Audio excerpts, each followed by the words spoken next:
Welcome to Instablogs Global Report. This is Sukhmani with fresh updates and citizen voices from all over the world. Top stories for the day are: Pope Benedict XVI backs President Nicolas Sarkozy on positive secularism. Iran protests against Israeli threat to kidnap President Ahmadinejad. Japan may withdraw military from Iraq by this year end. And crime within Mexico hitting a new high.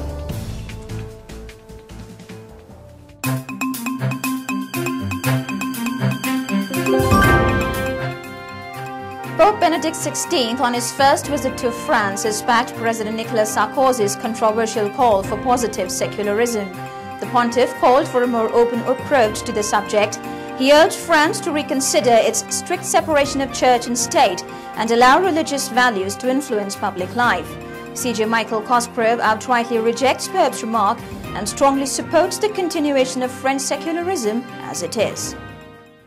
This is Michael, citizen journalist from France, reporting on Instablogs.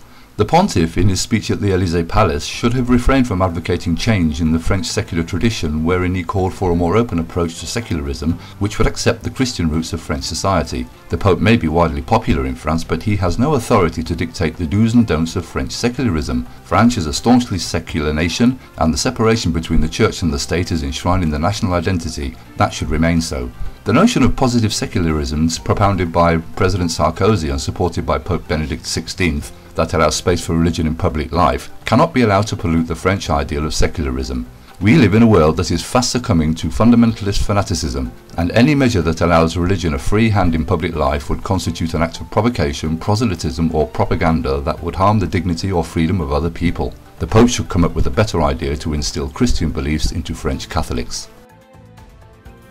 Iran has sent a letter of protest to United Nations Secretary General protesting threats by Israeli ministers to kidnap the Iranian President Ahmadinejad and to use force against the Islamic Republic. Israel has refuted the protest and maintained that a state which has repeatedly called for destruction of Jewish state has no right to preach morality. CJ Jesse Edwards supports Israel's stance while blaming Iran for Israel's sticky security situation.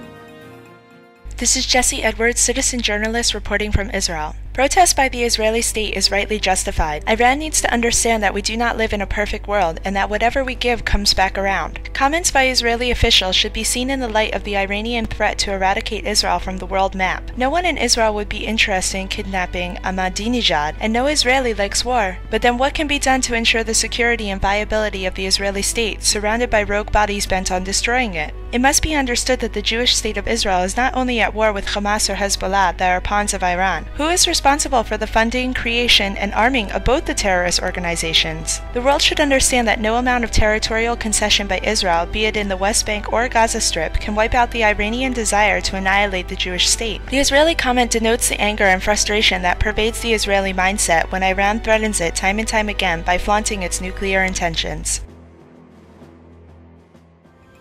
Japan may withdraw the last of its military mission in Iraq by the end of this year. Improvement in political and security situation led the Japanese authorities to this conclusion. An official schedule for ending the mission is yet to be discussed with the United States, UN and Iraq. CJ Amanda Thomas from Britain wants UK to emulate the same and bring the British troops back home. This is Amanda Thomas, citizen journalist from the UK, reporting on Instablogs.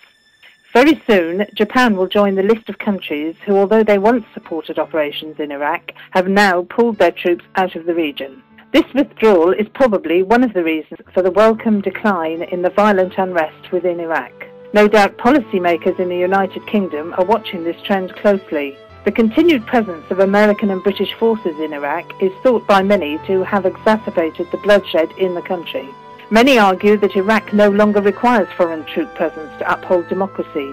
While the Iraqi government was calling for political and military assistance, there was a moral obligation to provide it.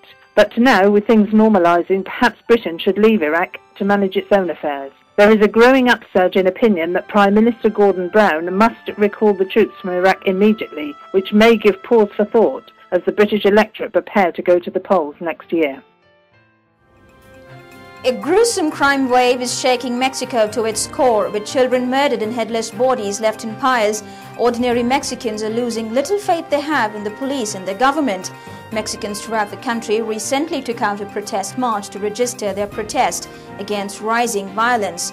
CJ Oscar Estrada endorses the protest march and seeks disciplinary action against faltering police officials. This is Oscar Villanueva, citizen journalist from Mexico. Despite Mexico's government efforts and deployment of more than 36,000 military troops around the nation, drug-related violence has hit a new high. A recent march by over 200,000 Mexicans throughout the country registers a strong citizen protest against the epidemic of violent killings, kidnappings, and police corruption. Ordinary citizens can no longer move freely without fear of being robbed, kidnapped, or even killed. Mexico needs to discipline his faltering police force, which is notoriously famous for extortions and drug cartel alliances. Mexicans must unite and continue expressing their frustration and dismay. Citizens must continue pushing authorities until out-of-control drug cartel, police corruption, and shameful kidnappers are not only subdued. If you want your voice to be heard by millions, let Instablogs be your choice. You can contact us at cj@instablogs.com. That's all for today's show. We'll be back with fresh updates and more citizen voices. Till then, it's goodbye from the entire team of Global Report.